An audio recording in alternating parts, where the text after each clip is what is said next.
ma shumë se disa herë e përmend Krishti në Ungjil një aspekt të tillë, po ju jap një urdhën të ri, dune njani tjetrin, po ju urdhnoj dune njani tjetrin. Për çfarë arsye? Dashnia a është urdhën? A duhet me detyru dikën për me dasht? Dashnia është urdhën për Krishtin, por jo një kontekst detyrimit, diçka me të bëjë me zor.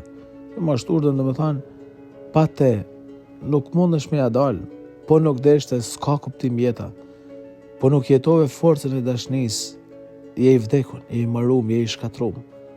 Prandaj duhet pa tjetër forca dashnisë. Për ndryshe, atëherë nuk jena as njerëz.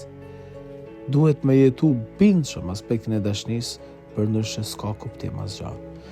Po ju urdhnoj, dashnia është urdhën, sepse është baza e jetës, mrekullia e jetës, fuqia e jetës, pa te nuk ka kuptim asgjë.